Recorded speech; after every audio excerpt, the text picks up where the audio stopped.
The voice of the universe was never silent. You've just been taught to hear everything else louder. In a world that worships noise, this audiobook will teach you to listen beneath it, to the whisper that never stopped speaking. When the universe whisper. Introduction. Some truths do not shout. They do not argue, advertise, or demand your agreement. They simply are, quiet, eternal, waiting. But to hear them, something in you must go still. Jesus didn't say, "He who has ears, listen to what makes sense." He said, "He who has ears to hear, let him hear." This was not about sound. It was about soul resonance. Because there is a kind of hearing that goes beyond the physical ear. A knowing that doesn't come from books or opinions.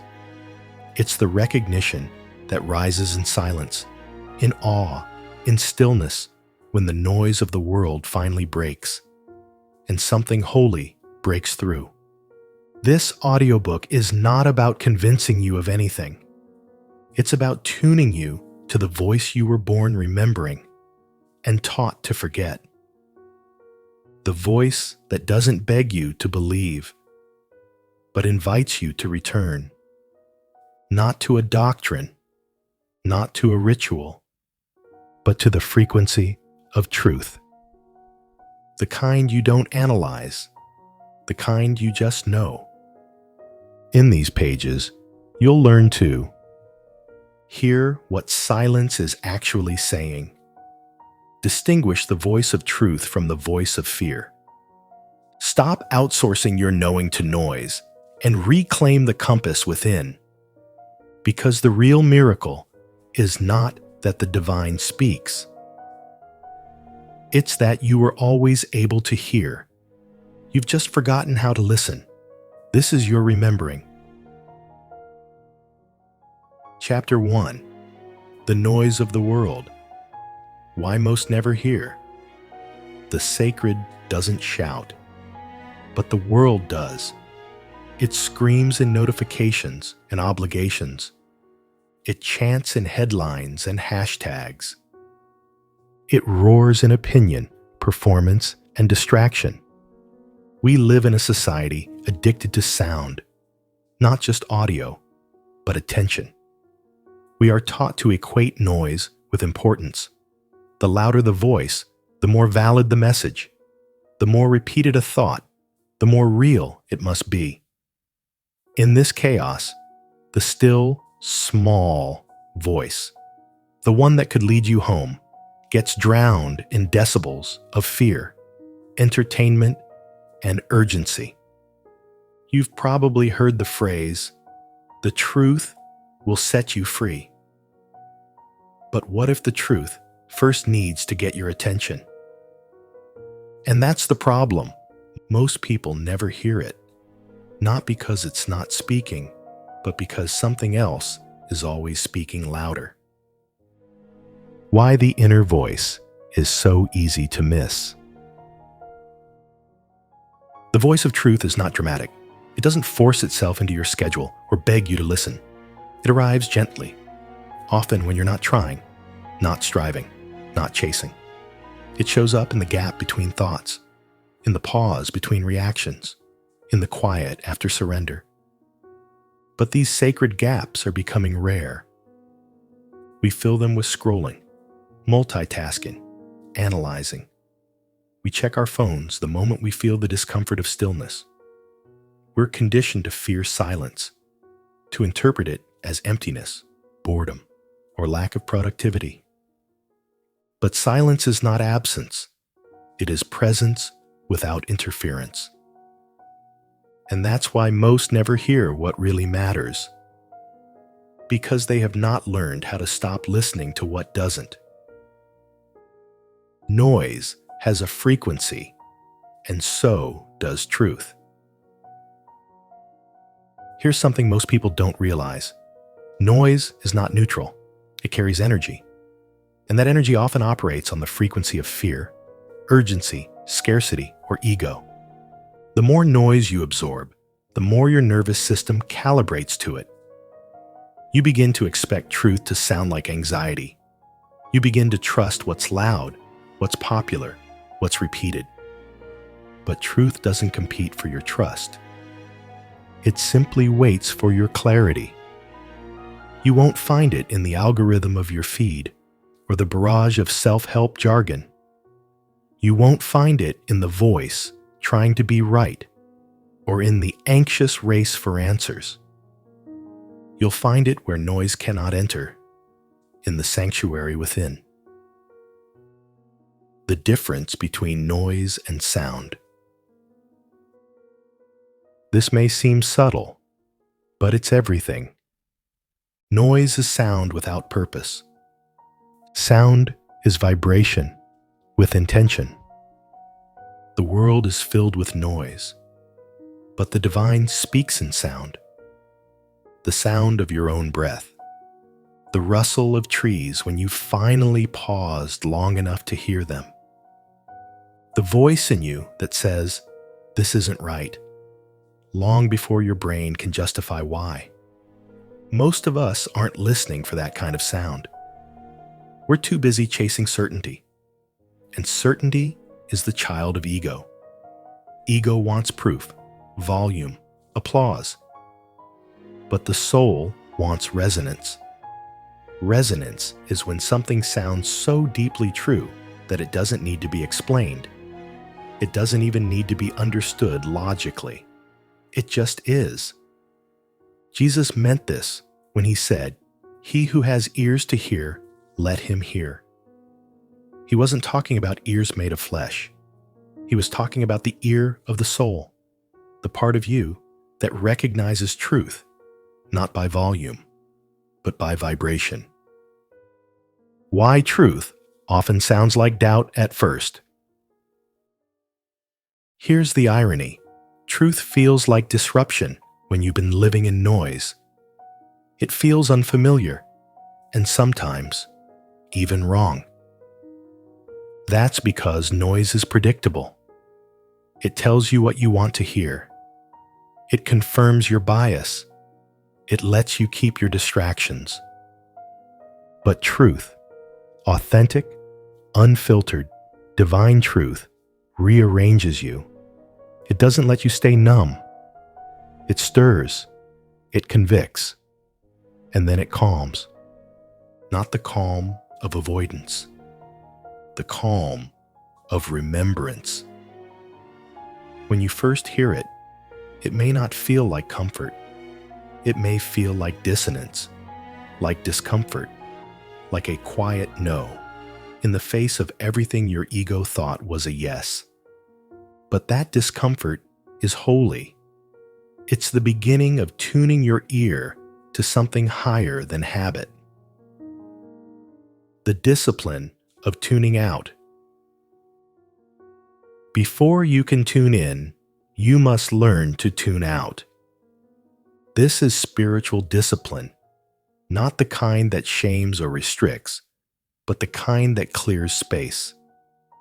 Turn off the noise, not just the literal sounds, but the psychic noise of needing to know everything, the mental static of endless comparison, the background hum of not enough yet. You don't need more volume. You need more quiet. You don't need more opinions. You need your own presence. The soul doesn't need a megaphone. It just needs room. How this chapter prepares you for what's next. In the introduction, we said this journey is not about convincing you of something new, but about helping you remember what is already inside you. But remembering requires listening, and listening requires quiet. This chapter was about seeing clearly why most never hear the truth, not because it's hidden, but because it's subtle. And subtle things require reverence. In Chapter 2, we'll go deeper. we'll explore how to recognize Spirit's true frequency when it speaks, and how to trust it, even when it contradicts what the world rewards. Because once you begin tuning in, the question becomes, can you stay loyal to what you hear, even when no one else can hear it too? Let's listen more deeply, not just to hear, but to remember. The whisper is waiting. Chapter 2. Tuning in, the frequency of spirit. In the previous chapter, we dismantled the myth that truth must be loud to be real. We uncovered how the world worships noise. And in doing so, most miss the one voice that matters. But once the noise is cleared, what happens next? You begin to tune in. Not in the way a radio dials for static-free music, but in the way a soul remembers the exact pitch of home, the vibration of spirit, not as sound, but as sensing, not as opinion, but as alignment. The divine doesn't need volume to be heard. It speaks on a different frequency entirely, one only discernible when your being is quiet enough to match it. This chapter is about that tuning, the invisible click where awareness meets divinity, where guidance emerges not from thought, but from resonance. The frequency is always broadcasting. The voice of spirit isn't distant. It isn't far. It isn't waiting to be summoned by performance or perfection. It is already speaking, right now. But it speaks on its own terms, at its own frequency. And that frequency is subtle, clean, uncluttered. If your inner world is tuned to fear, the signal of spirit sounds too faint. If your attention is glued to anxiety, the guidance of the soul feels confusing or absent. But if you've cleared even a little of the static and made even a little room for stillness, you'll begin to notice it. Not a voice with words, necessarily, but a nudge, a peace, a sense of yes, with no logical evidence attached. Recognizing the signature of spirit. So, how do you know it's the voice of spirit and not your ego playing dress up? The answer lies in the feeling signature. The ego speaks in urgency, scarcity, and justification. Spirit speaks in clarity, stillness, and timelessness. The ego pressures you to act quickly. Spirit invites you to move from certainty, not rush. The ego needs to explain itself. Spirit simply is. And here's the miracle. Once you begin to feel this difference, you'll wonder how you ever confused the two. Spirit never speaks in panic. It doesn't argue. It doesn't beg for attention. It gently informs your being, like the warmth of sunlight.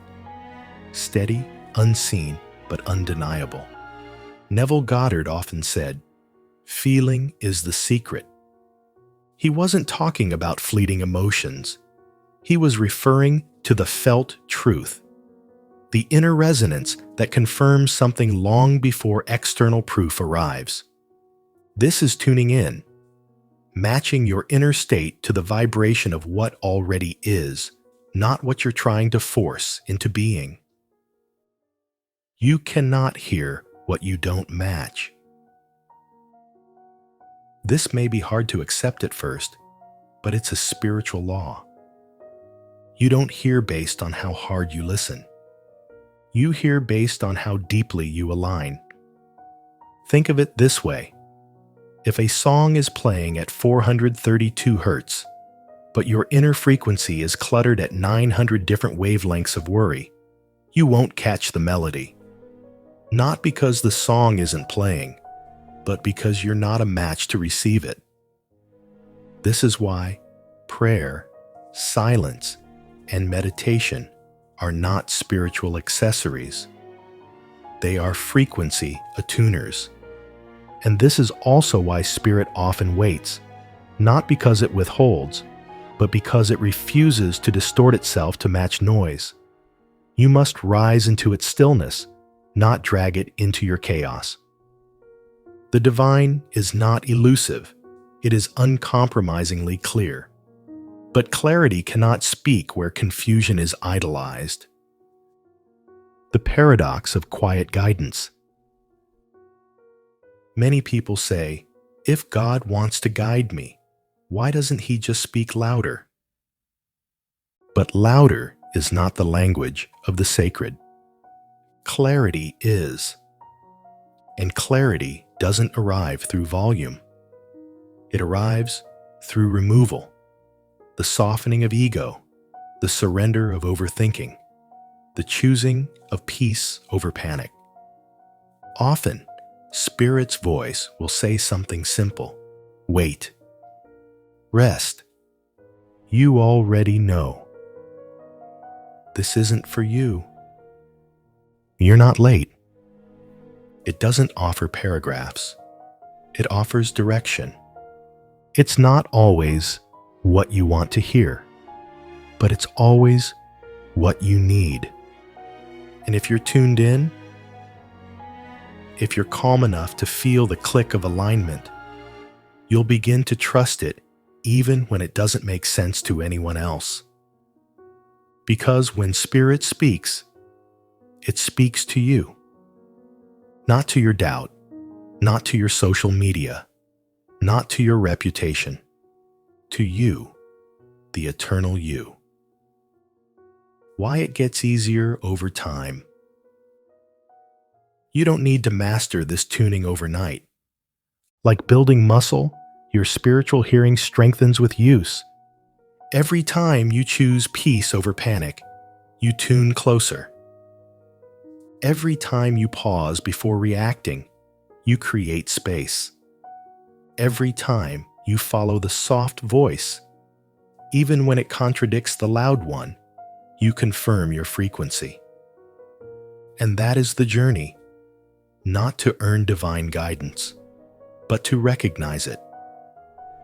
Chapter 1 taught us that the world is loud and deceptive. This chapter revealed that Spirit is subtle but consistent, and that you already have what it takes to match its frequency. So now, the question becomes, what happens when your heart begins to recognize truth, but your mind still wants proof? That's where we're headed next. In Chapter 3, the inner ear, hearing with the heart, not the mind, we'll explore why divine knowing rarely satisfies logic, but always satisfies the soul. The signal is already there. All that's left is to trust what you're hearing. Chapter 3, the inner ear, hearing with the heart, not the mind. You've cleared the noise. You've tuned in. Now comes the moment of truth.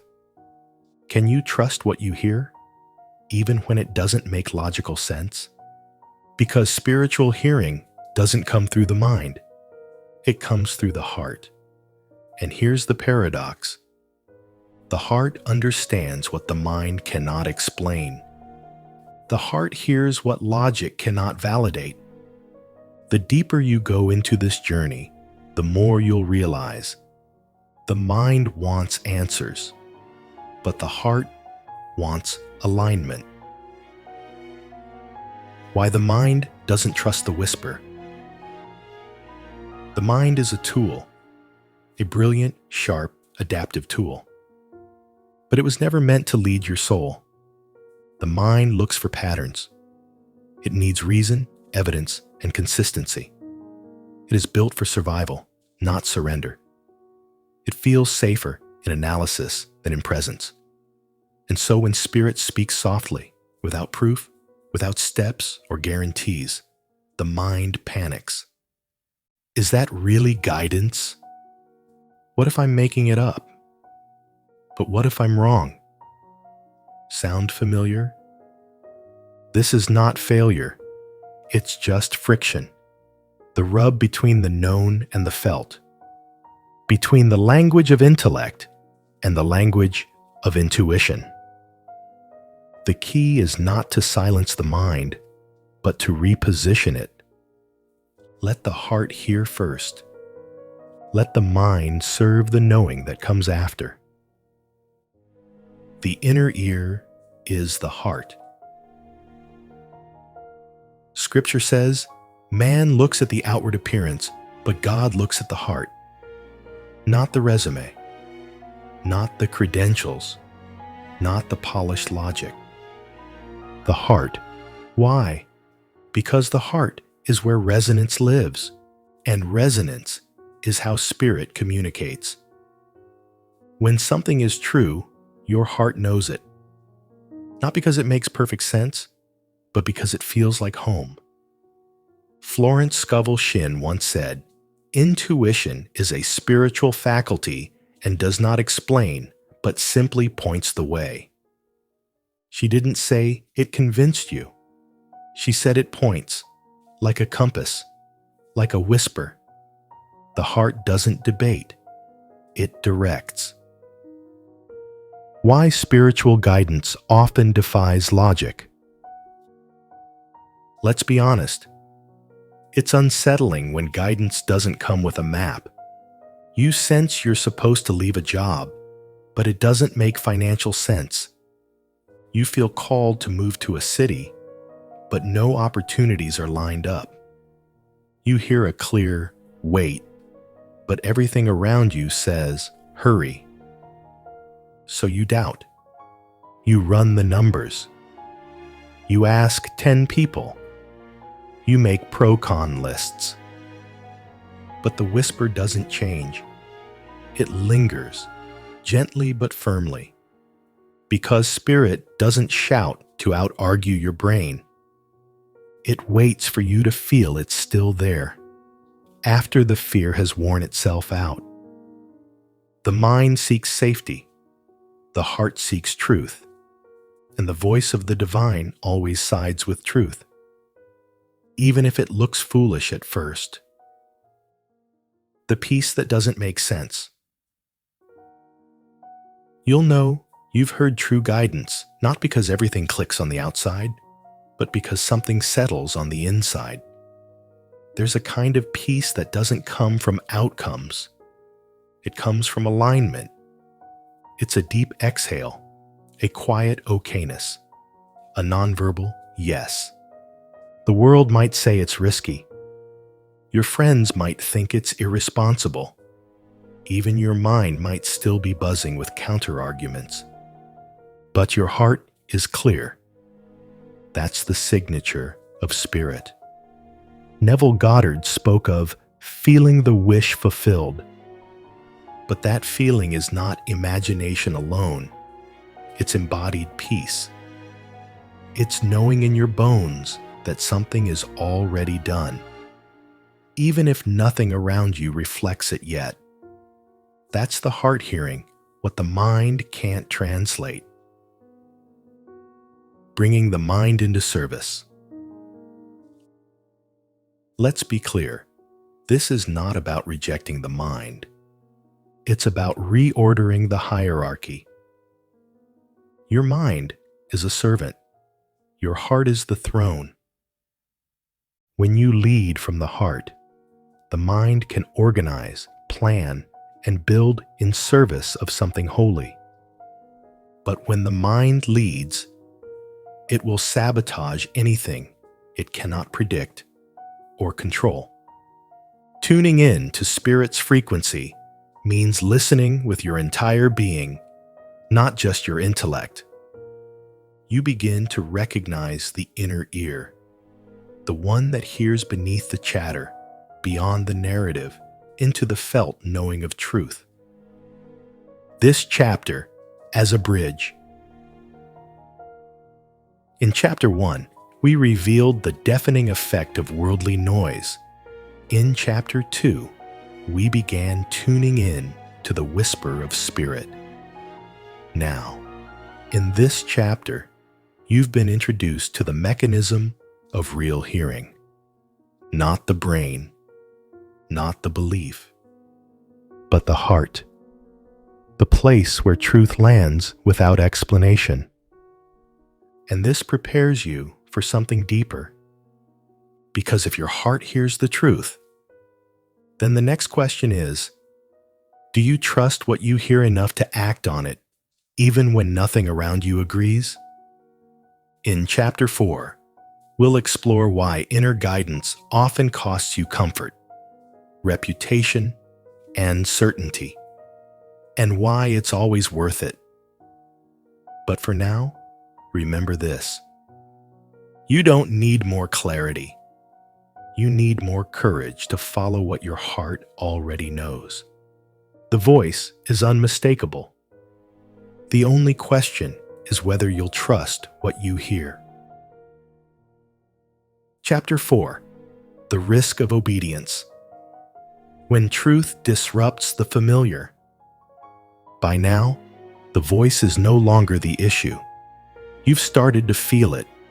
You've begun to hear it, not in the noise of the world or the chatter of your mind, but in the still and sacred clarity of your heart. And yet, something in you hesitates. Not because you don't know what to do, but because you do, and it terrifies you. Welcome to the edge of obedience. This chapter isn't about tuning in. It's about what happens after. When spirit whispers something simple but seismic, and you realize that truly following it will mean letting go of everything safe, familiar, and expected. Obedience sounds holy in theory, but in practice, it feels like holy disruption, and that's precisely how it's meant to feel. Obedience is not submission, it's alignment. Let's get one thing straight. Obedience in this context is not about bowing to some external authority. It's not fear-based compliance. It's not a spiritual performance. It's alignment. A sacred yes to the truth you already heard in your heart. To obey the voice within is to honor the frequency you've finally tuned into. It means acting in resonance with the whisper.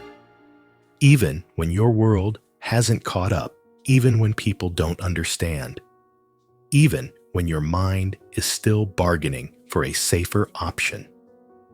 In Chapter 3, we explored how the heart hears what the mind cannot explain.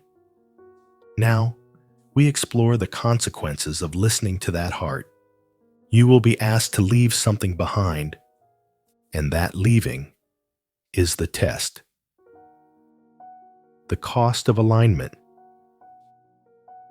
You may be guided to walk away from a relationship that no longer serves your soul. You may be called to say no to an opportunity everyone else would kill for. You may feel urged to start something new, without a roadmap, without applause, without guarantees. And in that moment, everything inside of you will scream for compromise.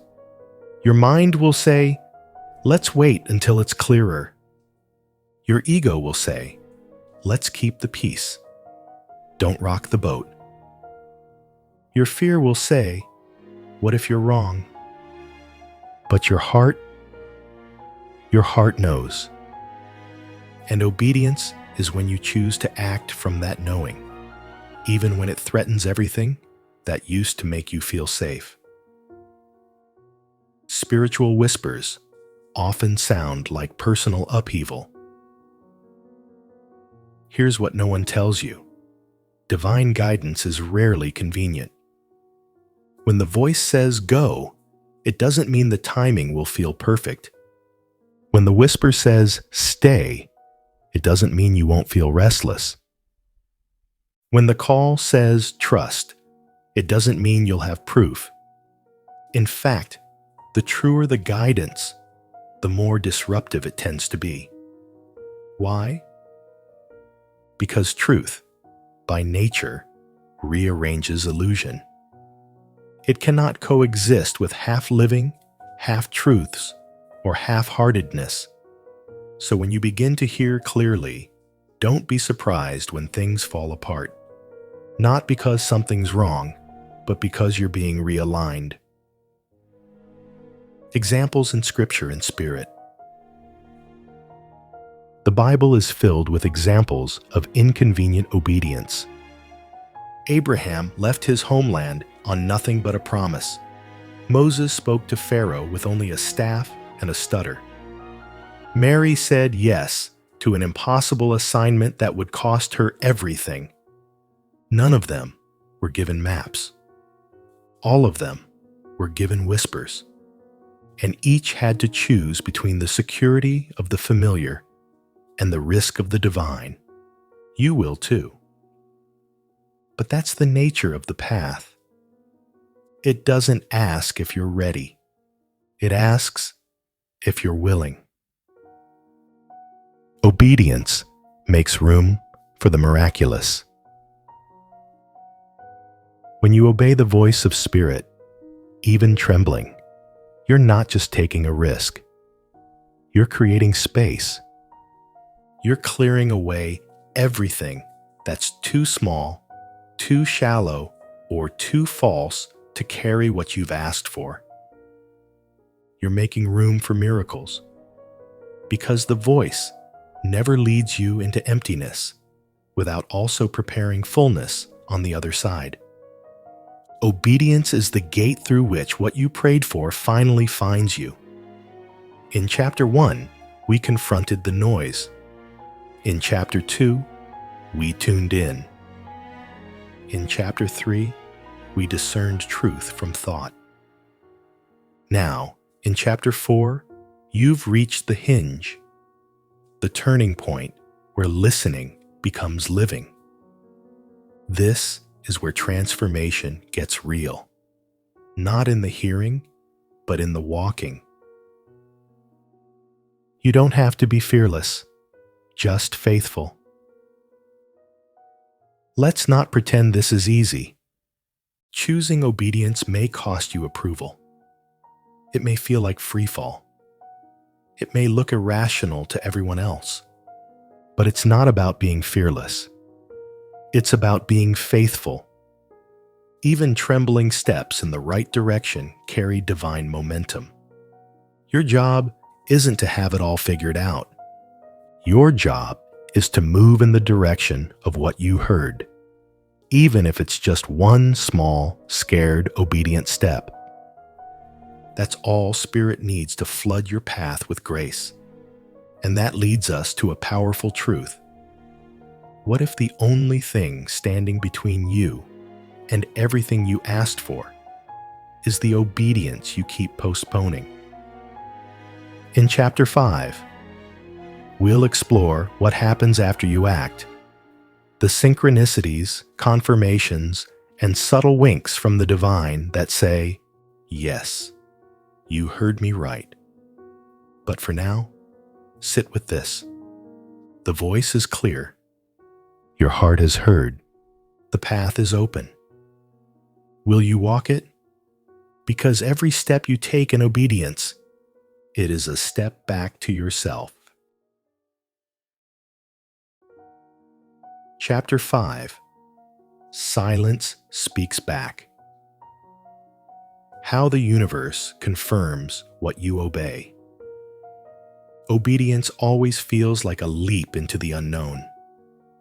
But what if the moment you jump, the universe jumps with you? You followed the whisper. You left the safe, the expected, the logical. Maybe it was a quiet yes in the dark. Perhaps it was a trembling no to what everyone else applauded. Maybe it was a shift so slight no one noticed. But you knew something irreversible had changed. Then, silence. No lightning bolt. No angel choir. Just stillness. But make no mistake, the stillness is not absence. it's an affirmation. Because once you act on what you heard, something extraordinary begins to unfold. The universe speaks back, not always with words, not always with speed, but with signs, alignments, echoes, subtle confirmations that seem too precise to be chance. You're not being tested, you're being mirrored. Obedience activates the field. Think back to Chapter 3, where we explored how the heart hears before the mind understands. In Chapter 4, we dared to act on that heart knowing. Now, something mystical begins to happen. Your action becomes a signal, a new frequency sent into the field of reality, and the field responds. Quantum physicists might describe this as the observer effect, the idea that consciousness influences outcomes. Mystics might call it divine orchestration. Believers might say, God made a way. Whatever language you use, the principle is the same. When your internal frequency shifts, the external world begins to match it. Synchronicity, the universe's wink. Carl Jung defined synchronicity as a meaningful coincidence. Not just randomness, but divine choreography. You think of someone, and they text you. You read a line in a book that answers a question you never voiced. You walk away from something draining, and an opportunity that feels like home appears. These are not flukes. They are feedback loops. They are the language of a listening universe. One that responds, not to your words alone, but to your alignment. The whisper you followed is being echoed back to you. And each echo is a wink that says, I see you, keep going. Confirmation rarely comes before the leap. This is the part many struggle with. We want confirmation before we move, a sign, a vision, a certainty. But the system isn't built that way. Faith comes first. Obedience opens the channel. Confirmation follows. You don't get the echo until you speak.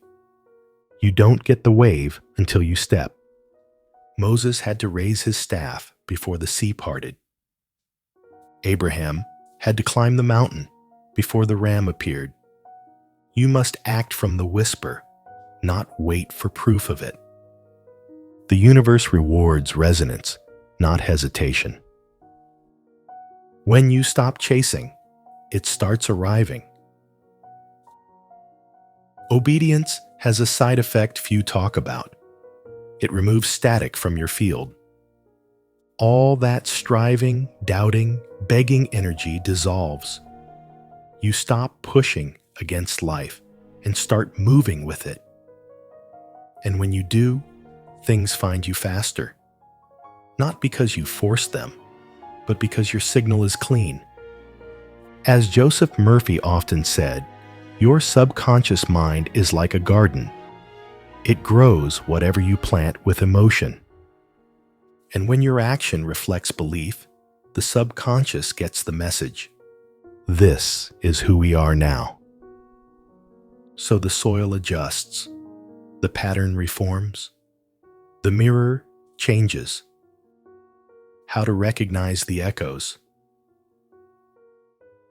Sometimes we miss the signs because we're still looking for fire from the sky.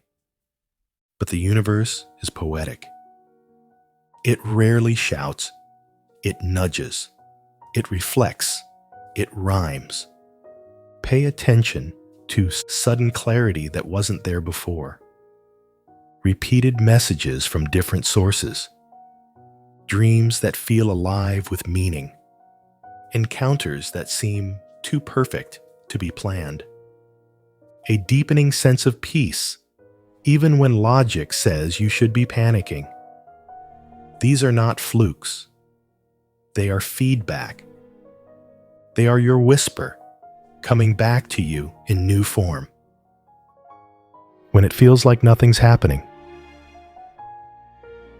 Sometimes the echo is subtle. Sometimes it takes time. You obeyed. You listened. You moved. But now, it feels like silence again. Here's what you need to remember. The seed doesn't sprout the moment it's planted. The echo doesn't arrive the moment you speak. This is not punishment. This is a pattern. In the law of the seed, the buried stage was necessary. Likewise, after obedience, there is a period of quiet calibration. You're not being ignored. You're being aligned. The silence isn't a no. It's the soil preparing to bloom. The whisper was real. So is the response. Let's return to the sequence. You tuned in. You heard. You acted. Now the divine meets you where you are. Not to reward performance, but to affirm resonance. You are not being asked to prove yourself.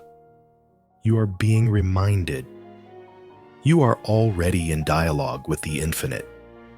You are already part of the unfolding. And the voice that led you out will lead you in.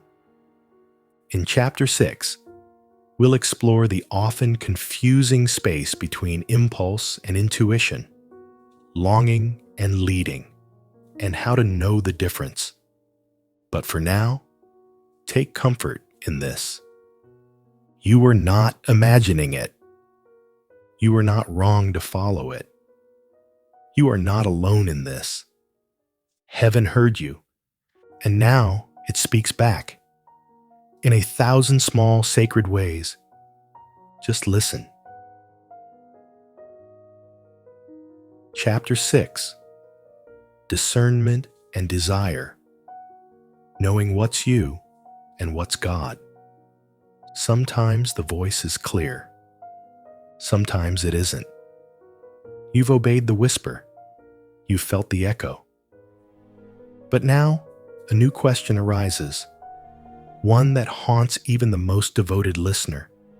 Was that really God? Or was that just me?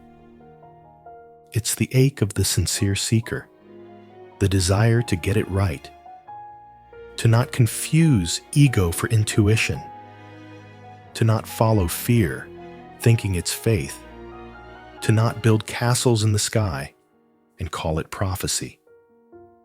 Discernment is not about doubt. It's about refining. It's how we learn to tell the difference between impulse and instruction, between emotional noise and spiritual signal. And here's the truth.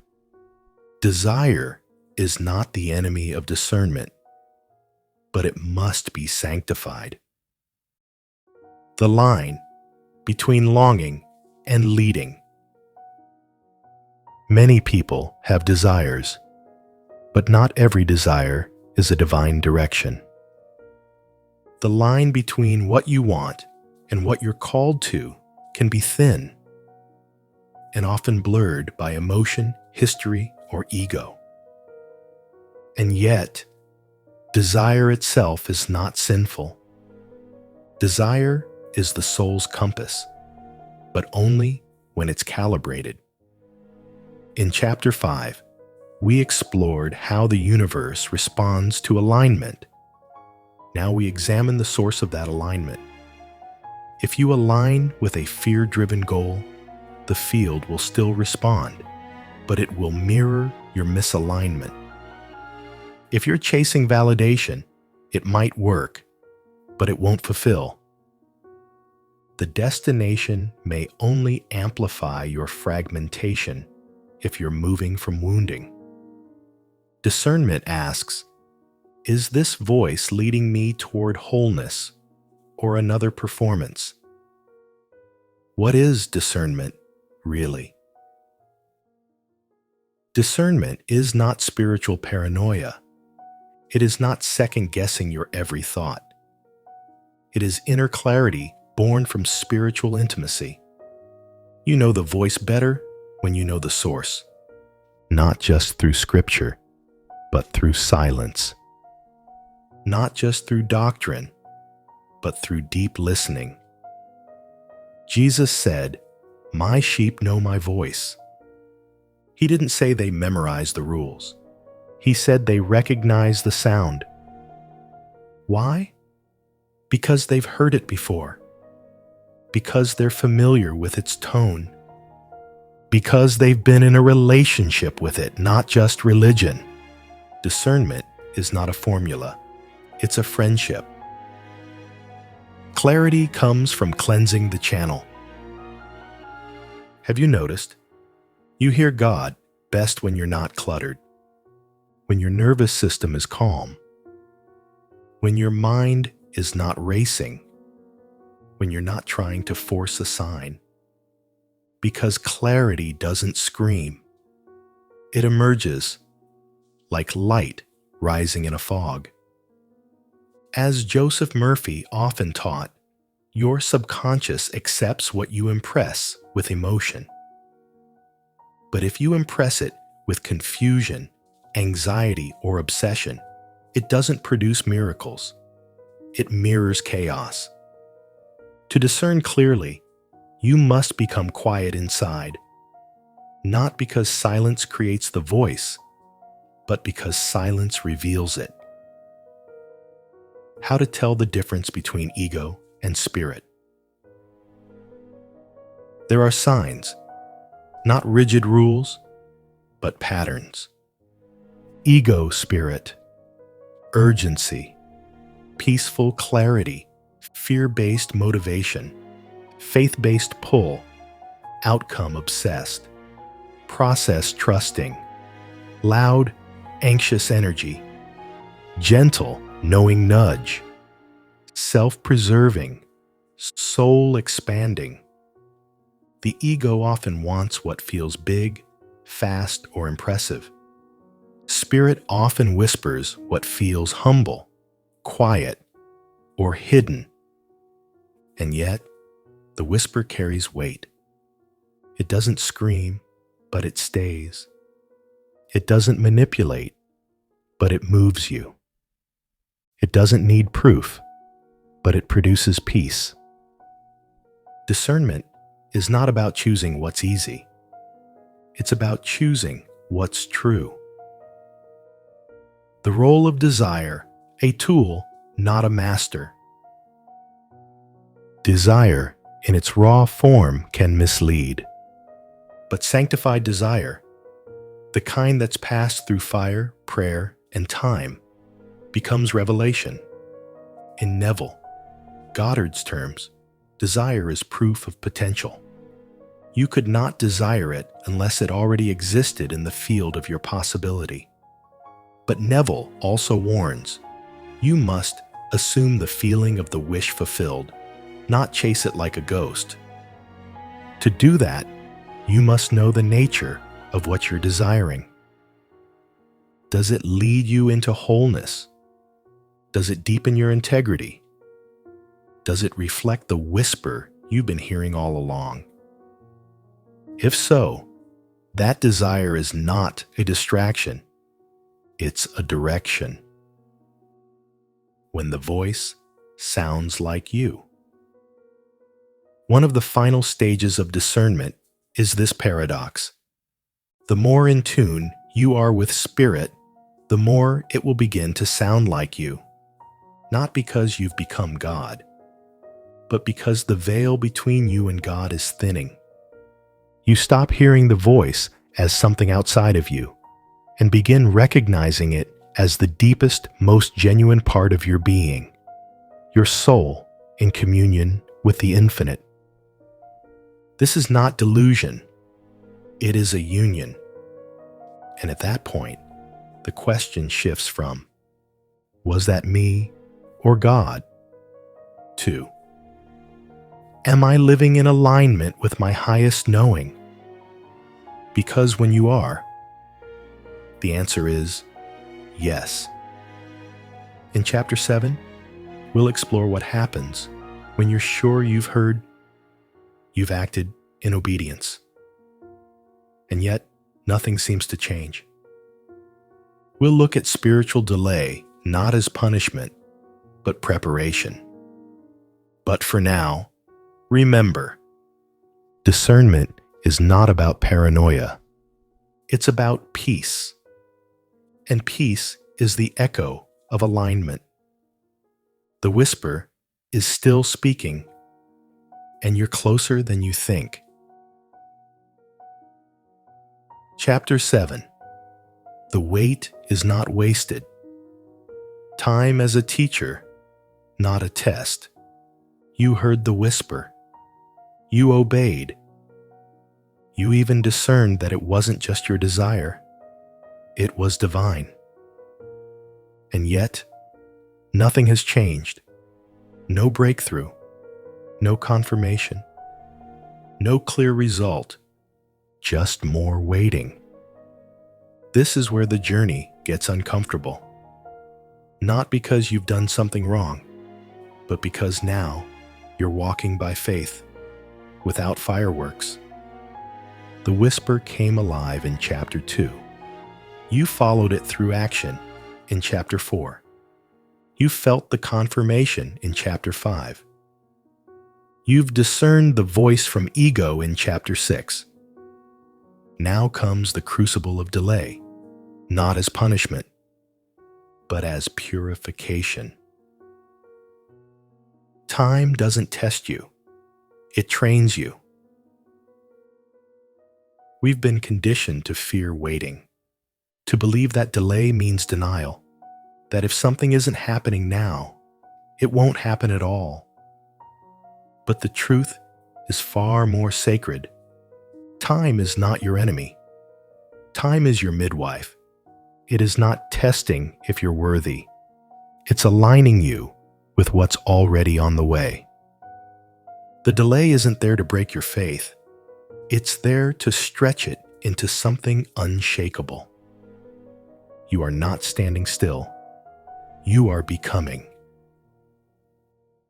Faith in the waiting room.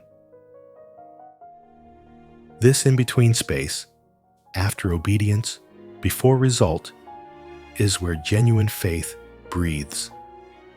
Not loud, confident faith, but quiet, persevering faith. The kind that says, even if I don't see it yet, I still know. The kind that doesn't perform to get noticed. The kind that trusts because of who whispered, not what was promised.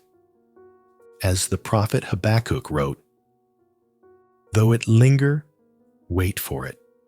It will certainly come and will not delay. The paradox, it will feel like delay. But divine delay is not a calendar issue. It's a character formation.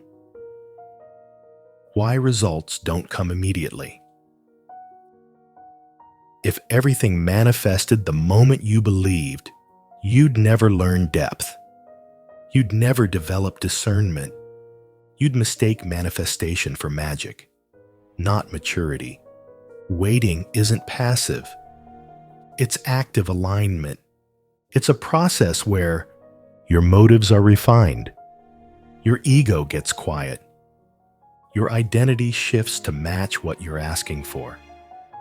You think you're waiting for it to arrive, but often it's waiting for you to transform. The whisper you obeyed in Chapter 2 was real. But sometimes it takes time to become the version of you who can hold the fulfillment of that whisper. God is not slow. You are being calibrated.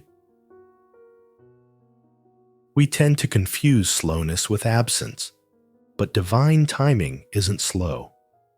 It's exact. Like a seed in winter, what looks dead is often in deep preparation.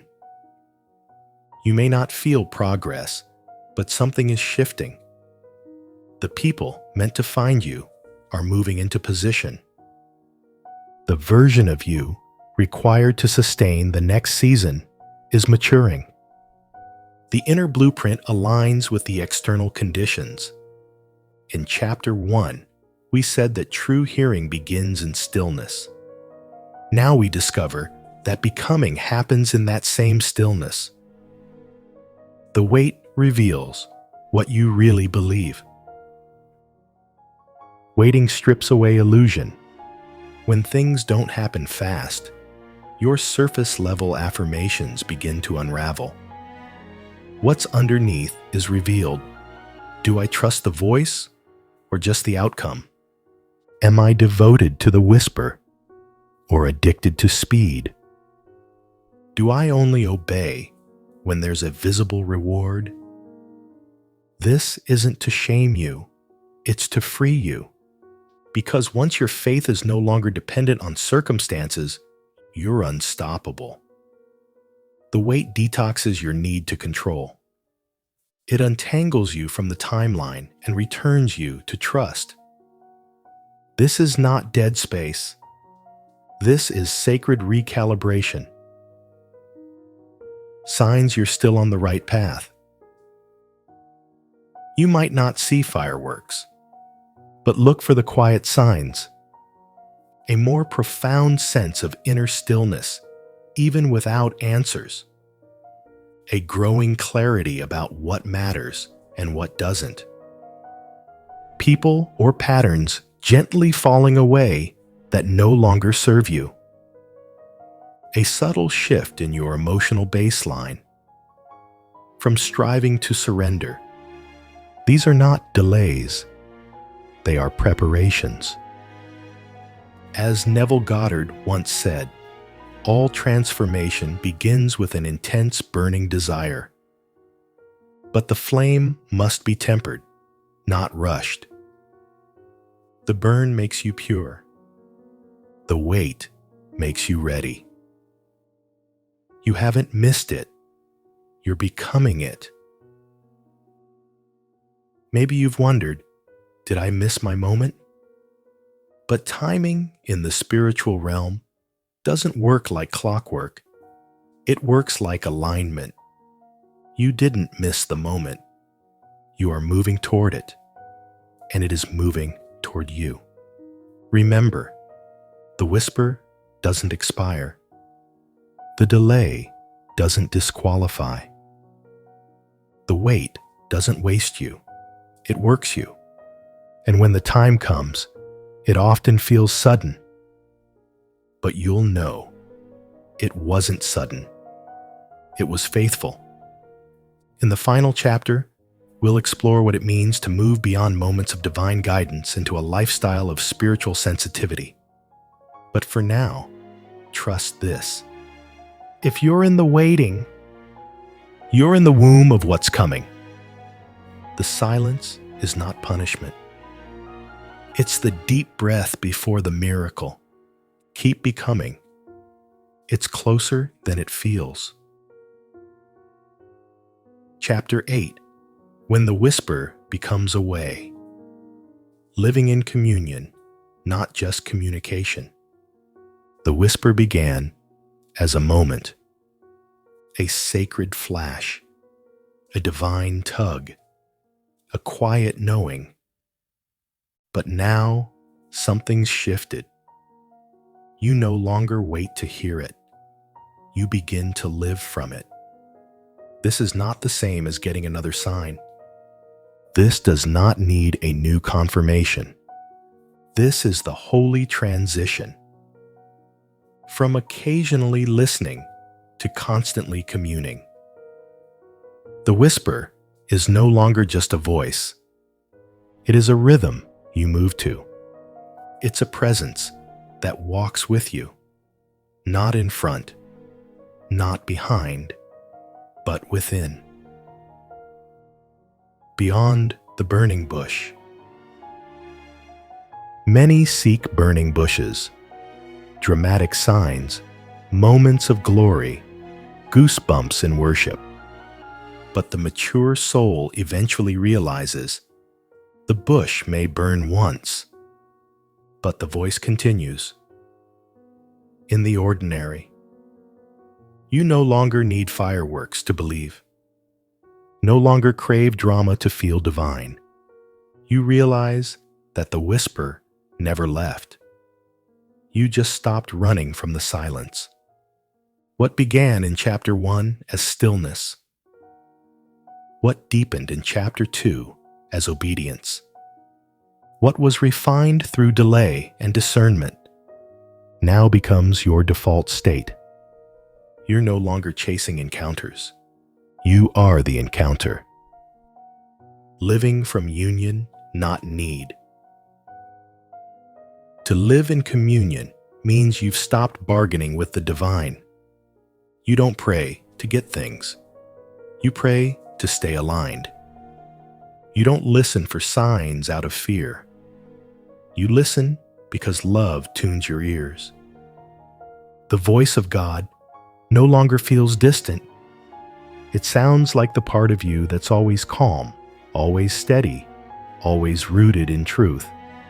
You don't panic your way into answers. You present your way into awareness. There's no more separation between spiritual moments and the rest of life.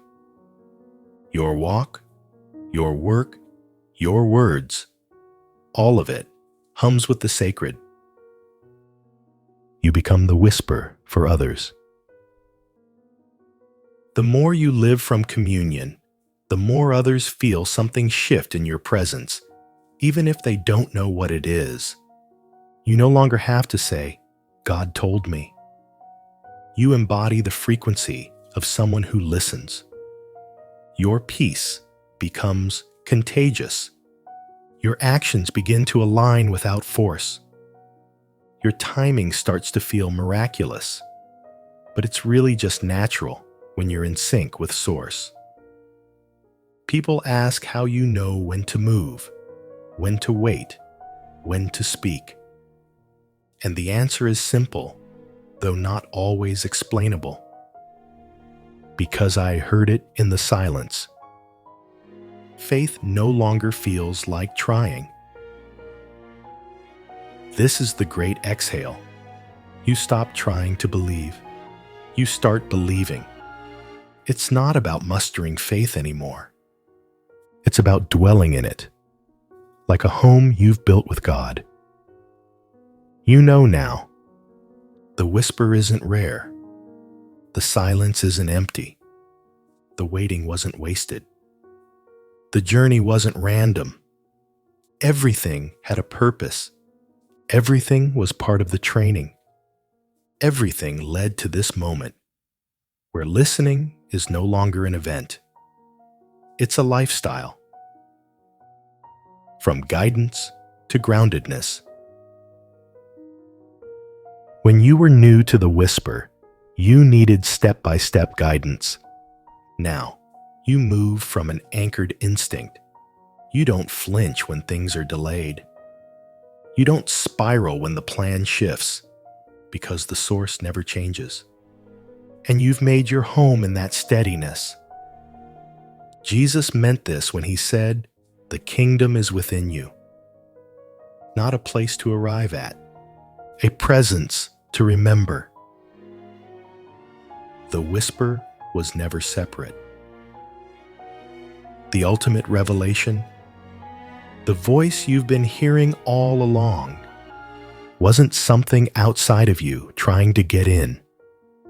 It was the deepest, most genuine part of you. The part untouched by trauma, unmoved by fear, unshaken by the world's noise. It was God in you, the divine, in dialogue with itself through you. Not a visitor, a resident. And now, the communion is constant. Mirror turn, returning you to you. So here we are, not at the end, but at the beginning of a new relationship with life itself. You no longer live wondering if you're doing it right.